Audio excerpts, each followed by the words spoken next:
The morning sun cast long shadows across Peterson Air Force Base in Colorado Springs as Captain Rachel Martinez walked across the tarmac toward her A-10 Thunderbolt II. The massive titanium bathtub that protected her cockpit gleamed in the early light, and the twin engines hummed with potential power. She had been flying the Warthog for 8 years, longer than most pilots in her squadron, but today felt different. Today she could feel the eyes of doubt following her every step. Martinez. Colonel James Harrison's voice boomed across the hangar. At 52, Harrison was old-school military crisp uniform, steel gray hair, and a reputation for being tough but fair. He strode toward her with purpose, his weathered face showing the strain of command. "I need to talk to you," Rachel snapped. "To attention." "Yes, sir." The colonel looked uncomfortable, shifting his weight from one foot to the other. Behind him, she noticed Major Tom Bradley and Captain Steve Wilson whispering near the briefing room. Their eyes darted away when she looked in their direction. "There's been some talk," Colonel Harrison began, his voice lower now. "Some of the boys think maybe you're not ready for this kind of mission. It's going to be dangerous, Martinez. Real dangerous." Rachel's jaw tightened, but she kept her voice steady. "Sir, with respect, I've flown 93 combat missions. My record speaks for itself." "I know your record," Harrison replied, though his tone suggested he was wrestling with something. "But this isn't Afghanistan or Iraq. This is different. There are American lives at stake, and some of the senior officers think maybe we should send someone with more experience." The word experience hung in the air like smoke. Rachel knew what he really meant. Some of the senior officers thought they should send a man. Major Bradley approached them, his face wearing a smug expression that Rachel had seen too many times before.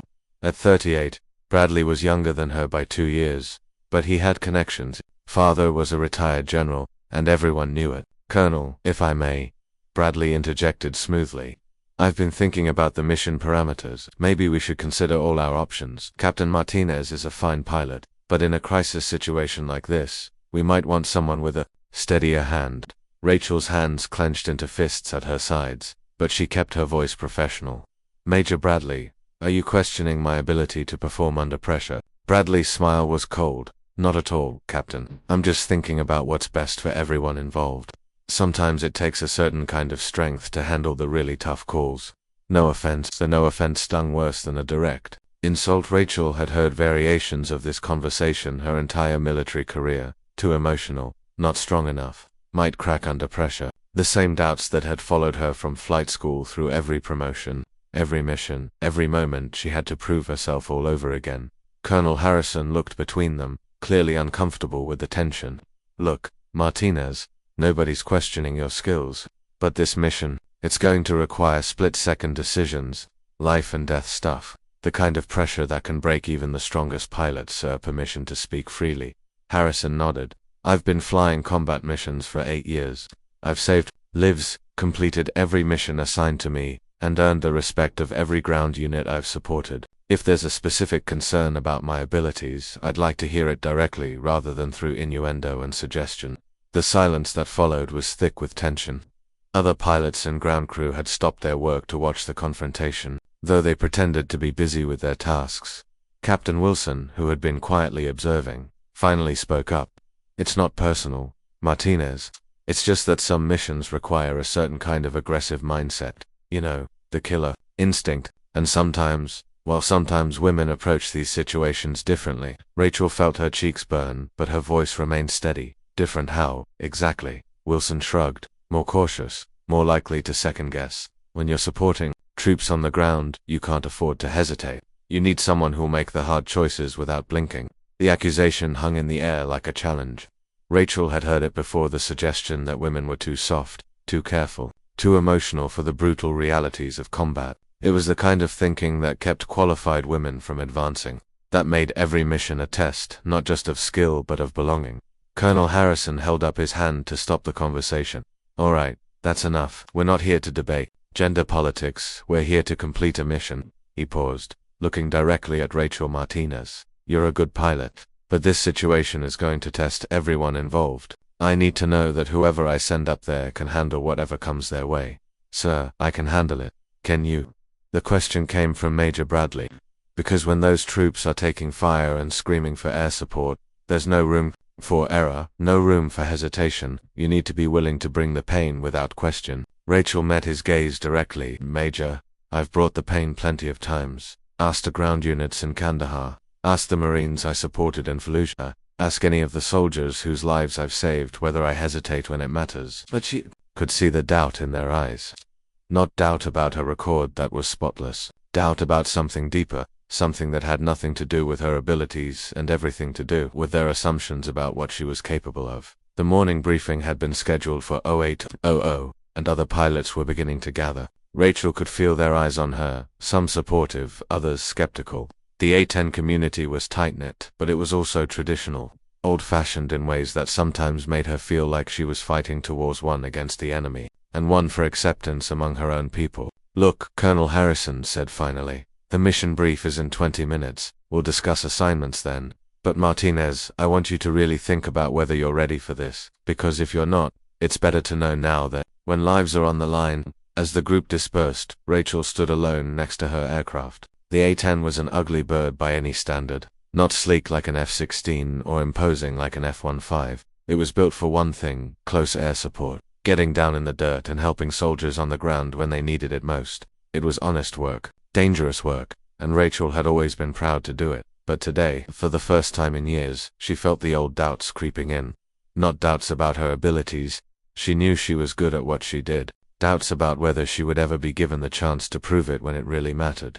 She ran her hand along the titanium armor that protected the cockpit, feeling the solid strength of the metal. The A-10 was designed to take damage and keep flying, to absorb punishment and still complete the mission. Maybe, she thought, that's what she needed to be to. The mission briefing would start soon, and she would learn what kind of crisis required the kind of careful consideration that had dominated this morning's conversation. Whatever it was, she was ready. She had always been ready. The question was whether anyone else would believe it. As she walked toward the briefing room, Rachel Martinez made a silent promise to herself. Whatever happened today, she would not let doubt her own or anyone else's keep her from doing her job.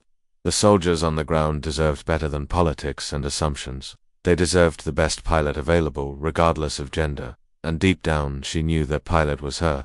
The briefing room fell silent as Colonel Harrison activated the large screen at the front. Satellite imagery showed a remote area of the Rocky Mountains, about 60 miles northeast of Colorado Springs. What should have been empty wilderness was marked with red indicators and emergency beacons. At 0430 this morning, Harrison began, his voice grave. A military transport helicopter carrying 6 soldiers crashed during a training exercise. The aircraft went down in heavy timber, approximately 12 miles from the nearest road access. Rachel leaned forward in her chair, studying the terrain. It was rough country, steep valleys, dense forest, and limited landing zones, the kind of place where a helicopter crash could easily become a disaster. The good news is, we have radio contact with the survivors, Harrison continued. The bad news is they're in a world of trouble. The pilot, Chief Warrant Officer Jennifer Torres, is alive but has a broken leg and possible internal injuries. 5 other soldiers are with her, 2 of them seriously wounded. Major Bradley raised his hand. What's the weather situation, sir? That's where it gets complicated. Harrison clicked to the next slide, showing where the radar major storm system is moving in from the west. We've got maybe 4 hours before conditions become unsurvivable for ground rescue. The terrain is too rough for vehicles, and mountain rescue teams can't reach them before the weather hits. Captain Wilson studied the map. What about inserting pararescue jumpers? Already considered the canopy is too thick, and the winds are picking up too dangerous for a halo jump, and we can't get low enough for a standard insertion without risking another crash. Rachel felt her pulse quicken. This was the kind of mission the A-10 was built for, close support in impossible conditions. Sir, what about helicopter extraction? Harrison shook his head. We've got 2 Black Hawks standing by, but they can't operate in those winds. The crash site is in a narrow valley with severe downdrafts. The original helicopter was piloted by one of our most experienced aviators, and she still went down. The room was quiet as the implications sank in. 6 soldiers were trapped in deteriorating weather, with injuries that could prove fatal if they didn't get medical attention soon. Traditional rescue methods weren't working. So what are our options? Asked Captain Mike Rodriguez, one of the senior pilots. Harrison clicked to the next slide. There's only one option that might work.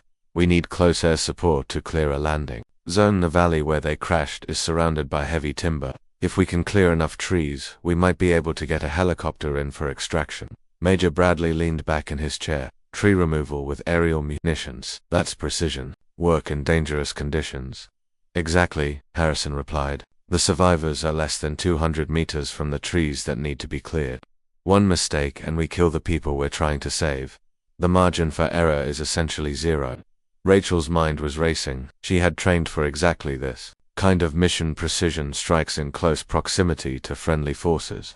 The A-10's GAU-8 cannon was designed for surgical accuracy, and she had hundreds of hours of experience with danger-close missions.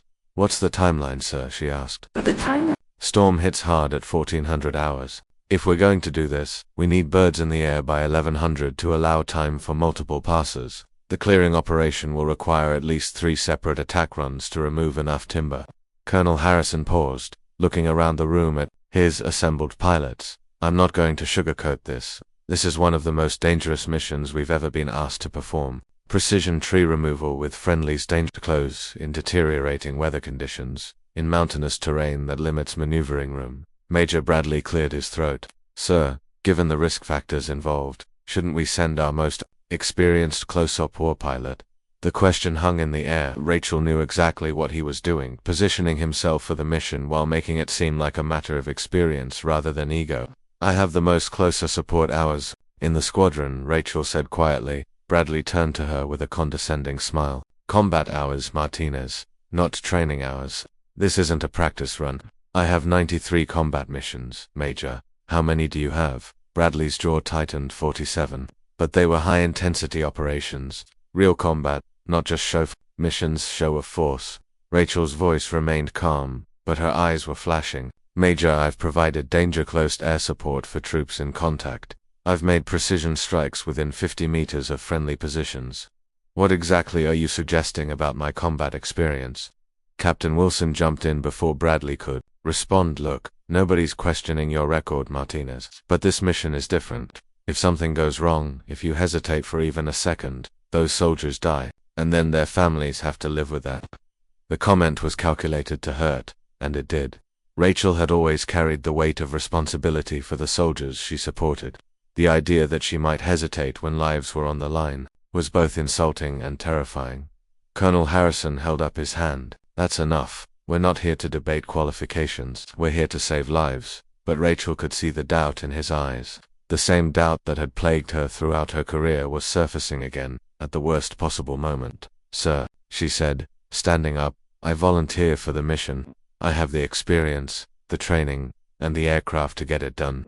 Martinez, sit down, Harrison ordered. Sir, with respect, this is what I do. Precision close air support in dangerous conditions. It's what the A-10 was built for, and it's what I've been training for my entire career. Major Bradley stood as well. Colonel, I think we should consider all our options. This mission requires someone with the right mind, set, aggressive, decisive, willing to take calculated risks. No hesitation. The implication was clear, and Rachel felt her temper flare. Are you suggesting I don't have the right mindset, Major? I'm suggesting that some pilots are naturally more aggressive than others, and in a situation like this, aggressive might be what we need. Colonel Harrison looked uncomfortable with the direction the conversation was taking. Rachel could see him wrestling with the decision, caught between his desire to send the best pilot and the pressure from his senior officer. The weather window is closing, Rodriguez pointed out. We need to make a decision. Harrison nodded. All right, here's what we're going to do. I want flight plans prepared for 2 different scenarios. Martinez, I want you to prep for a precision strike mission. Bradley, same thing. We'll make the final decision based on weather conditions and tactical considerations.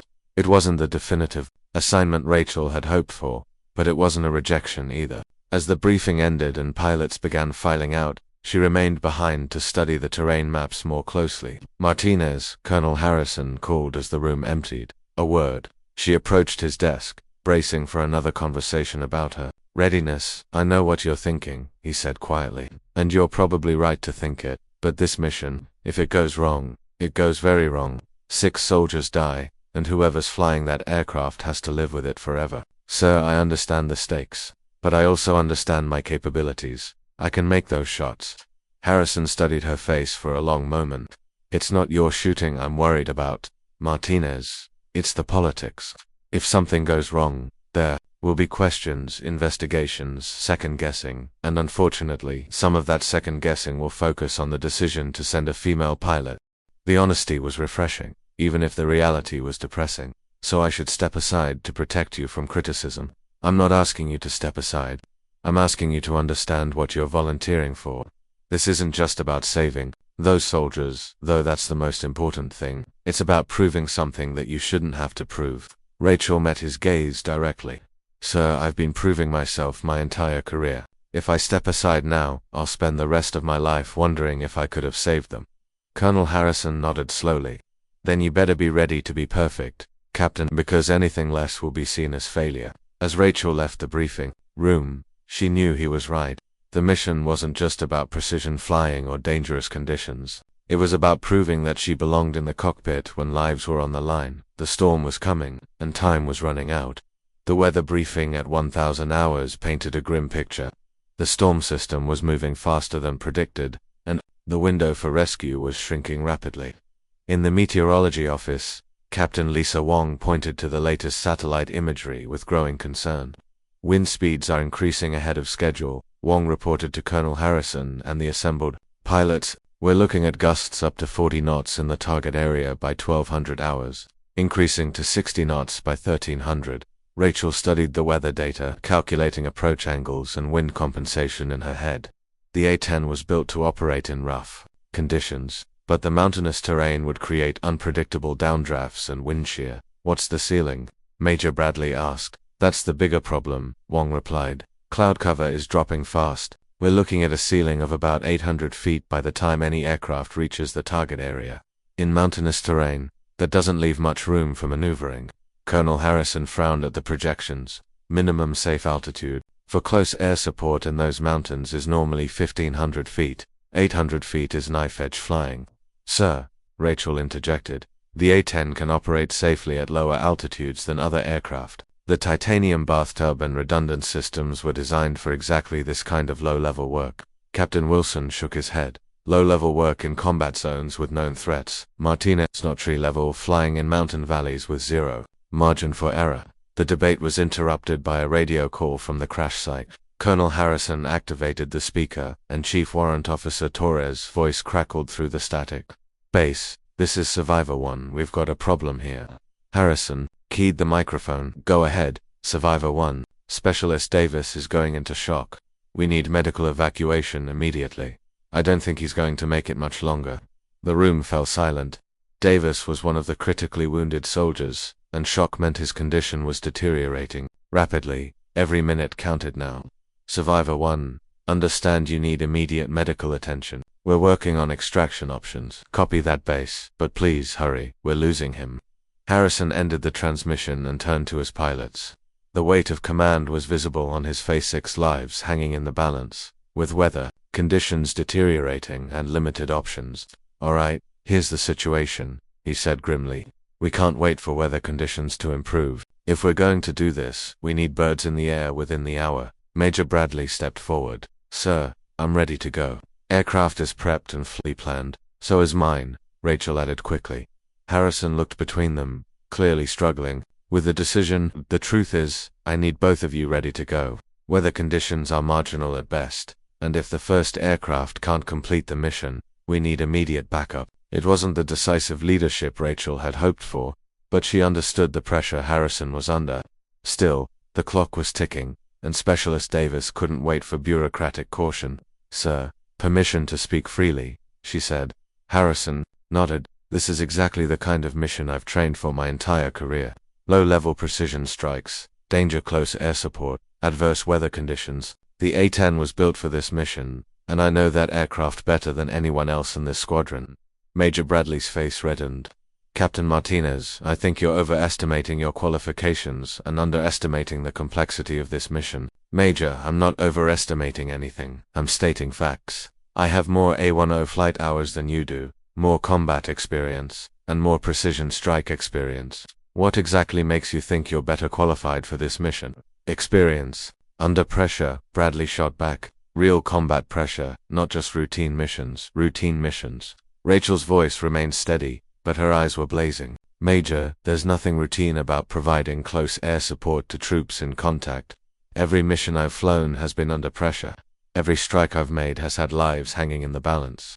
Captain Rodriguez, who had been quietly observing, finally spoke up. Look, we're wasting time arguing about qualifications when soldiers are dying. Colonel, you need to make a decision. Harrison rubbed his temples, clearly feeling the weight of command. All right, here's what we're going to do. Martinez, you'll take lead aircraft. Bradley, you'll fly back up in case. Sir, with respect, Bradley interrupted.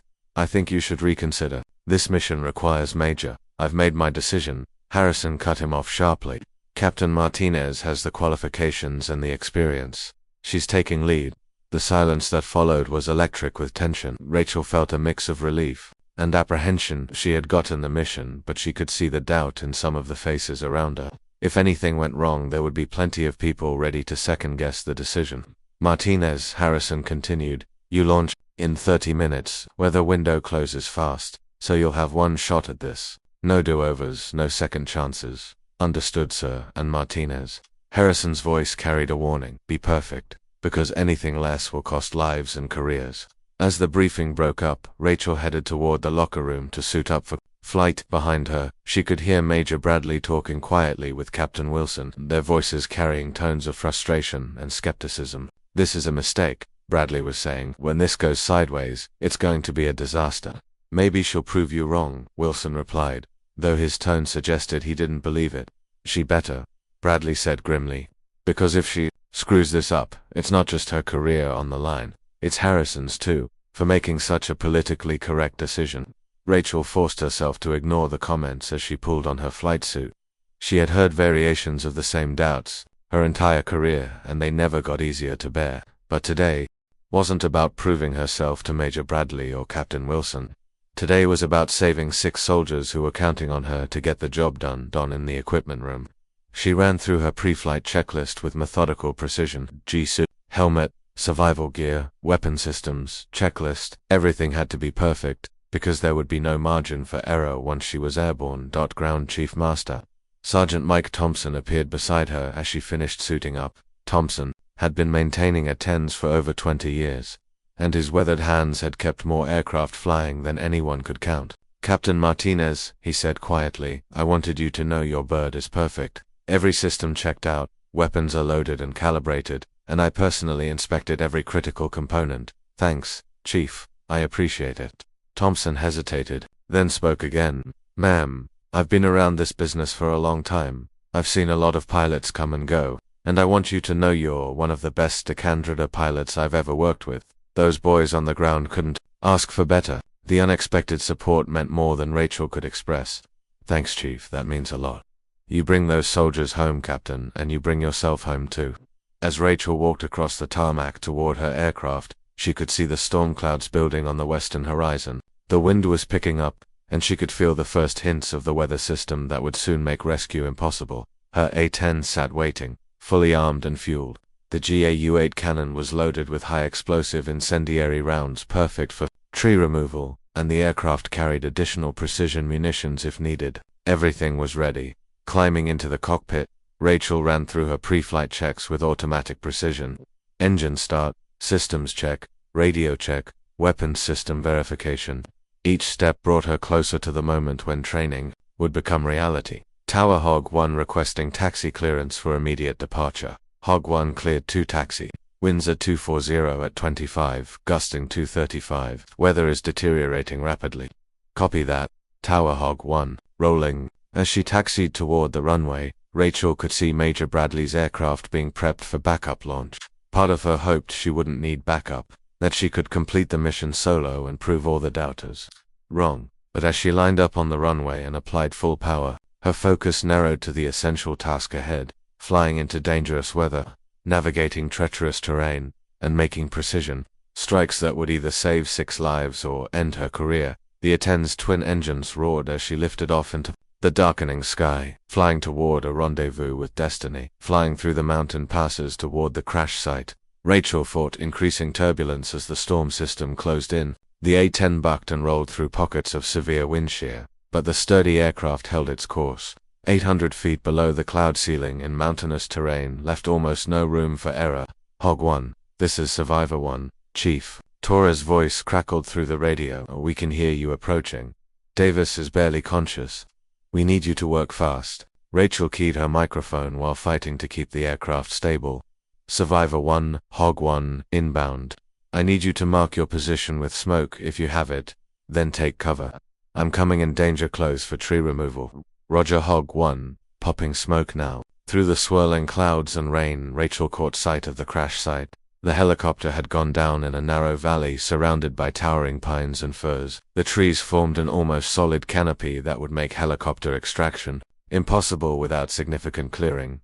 She could see the orange smoke drifting up from the survivor's position, and her heart sank. They were even closer to the tree line than the briefing had indicated, maybe 150 meters instead of 200. The margin for error had just become even smaller. Base, this is Hog 1 on station. Beginning assessment of target area. Colonel Harrison's voice came through clearly, despite the static. Copy, Hog 1. Weather station reports you have approximately 45 minutes before conditions become unsafe. 45 minutes to clear enough trees for a helicopter landing zone with precision that would make brain surgery look simple. Rachel banked the A-10 around the valley, studying the terrain and calculating attack angles. The trees that needed to come down formed a rough circle about 200 meters in diameter. She would need to make multiple passes, using the A-10 cannon to remove trees in sections while avoiding the survivors. Position and maintaining enough altitude to clear the surrounding peaks. Survivor 1, I need you to confirm your exact position relative to the tree line I'm about to engage. Hog 1, we're approximately 150 meters southeast of the main concentration of trees. We've taken cover behind the helicopter wreckage, even closer than she had hoped. Rachel felt sweat beading on her forehead despite the cool air rushing through the environmental system. This was going to require surgical precision in conditions that made precision nearly impossible. She lined up for her first attack run, coming in from the north to engage the trees furthest from the survivor's position. The A-10 descended through the turbulent air, and Rachel fought to keep the gun sight steady as wind gusts tried to throw the aircraft off target. At 500 feet above ground level, she squeezed the trigger. The GAU-8 cannon erupted with its distinctive buzzsaw sound, sending 30mm high explosive rounds into the tree line at 3,900 rounds per minute. Trees exploded in showers of wood and debris as the massive cannon did its work. Good hits, Hog 1, Torres called out. You're right on target. But as Rachel pulled up from the first pass, disaster nearly struck. A severe downdraft caught the A-10 just as she cleared the remaining trees, dropping the aircraft dangerously low. The landing gear warning horn sounded as she came within feet of the treetops. Hog 1, we show you very low altitude, came Harrison's worried voice from base. Copy base, fighting severe turbulence and downdrafts. Continuing mission. Rachel banked around for her second pass, this time approaching from the west. The weather was deteriorating, rapidly visibility was dropping, and the winds were becoming more unpredictable. She could see that her first pass had cleared a good section of trees, but she needed at least 2 more passes to create a usable landing zone. Lining up for the second run, she found herself fighting not just the weather but also her own doubts. Bradley's words echoed in her mind, when those troops are taking fire and screaming for air support, there's no room for error, no room for hesitation, but she couldn't afford to hesitate. Davis was dying, and 6 soldiers were counting on her to create a way out. The second pass was even more challenging. Crosswinds tried to push her off target as she descended for the attack. At the last second, a wind gust shoved the A-10 to the right, and Rachel had to make a split-second adjustment to avoid engaging too close to the survivor's position. The cannon erupted again, and more trees disappeared in explosions of wood and flame, but the adjustment had cost her. The pass hadn't been as clean as the first, and there were still trees that needed to come down. Hog 1, good hits, but we still need more clearing on the eastern side, Torres reported. Rachel's fuel gauge showed she had enough for 2 more passes, maybe 3 if she pushed it. But the weather was getting worse by the minute, and she could feel the A-10 being buffered more severely with each turn around the valley. Base, this is Hog 1 requesting immediate launch of backup aircraft. Weather conditions are deteriorating rapidly. Roger, Hog 1, Hog 2, launching now. Major Bradley's voice came over the radio. Hog 1, this is Hog 2, I'm airborne and en route to your position. How bad is it up there? Rachel gritted her teeth as another wind gust nearly rolled the A-10 inverted. It's challenging. Hog 2. Severe turbulence, low ceiling, unpredictable winds. But the mission is achievable. Copy that. I'll be on station in 15 minutes. 15 minutes that Davis might not have. Rachel lined up for her third pass, approaching from the south this time to engage the remaining trees on the eastern side of the clearing. This was the most dangerous approach, would take her directly over the survivor's position at low altitude. Survivor 1. I'm coming in directly overhead for this pass. Stay in cover until I'm clear. Roger. Hog 1, we're buttoned up. The approach was a nightmare of turbulence and reduced visibility. Rain was now streaming across the canopy, and the winds were gusting over 40 knots. Rachel fought to keep the aircraft stable as she descended for the attack. Just as she was about to fire, a severe wind shear caught the A-10 and threw it off course. For a terrifying moment, the gun sight was pointing directly at the survivor's position. Rachel's finger was already on the trigger, and it would have been easy to complete the pass and blame the wind for any tragic consequences, but she didn't fire. Instead, she pulled up hard, aborting the attack run rather than risk hitting the soldiers she was trying to save. Hog 1, what happened? Torres called out. We didn't see any impacts. Wind shear pushed me off target, Rachel replied, banking around for another approach. I'm not taking chances with your position. It was exactly the kind of hesitation that Bradley had warned against, the kind of caution that critics would use to argue that women didn't belong in combat roles. But Rachel knew it was the right call. Saving lives meant being willing to take extra risks with her own safety, not with the lives of the people she was supposed to protect.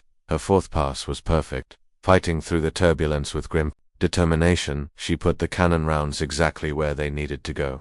The remaining trees on the eastern side of the clearing disappeared in a shower of debris. Hog 1, that's it, you did it. Torres' voice was filled with relief and admiration. We have a clear landing zone. But the celebration was short-lived. As Rachel pulled up from the final pass, the A-10's engine warning system lit up. She had taken battle damage. Fragments from one of the exploding trees had damaged her right engine. Base, this is Hog 1. I'm showing damage to my right engine. Oil pressure is dropping and I'm getting warning lights. Colonel Harrison's voice was tight with concern. Hog 1, what's your status? Can you make it back to base? Rachel ran through the emergency checklist, shutting down the damaged engine and adjusting for single-engine flight. The A-10 was designed to fly home on one engine, but in these weather conditions, with limited fuel and mountainous terrain, it was going to be touch and go. Base, I'm declaring an emergency, single-engine flight in severe weather. I'll need priority handling for landing. Roger. Hog 1, emergency equipment is rolling. Hog 2, can you provide escort? Negativi. Bradley's voice came through the static. I'm still 20 minutes out. She's on her own. Rachel felt a chill that had nothing to do with the cold mountain air. Flying home alone, on one engine, through the worst weather she had ever encountered. If she didn't make it back, the mission would be remembered not for its success, but for the female pilot who had died trying to prove herself. But as she fought to keep the damaged A-10 in the air, she heard the most beautiful sound in the world, the distinctive whop-whop-whop of helicopter rotors. Hog 1. This is Rescue 6. We're inbound to the crash site for medical evacuation. Outstanding work on that landing zone. You saved 6 lives today. She had done it. Despite the doubt, despite the criticism, despite the nearly impossible conditions, she had completed the mission. The landing zone was clear. The helicopters were on there.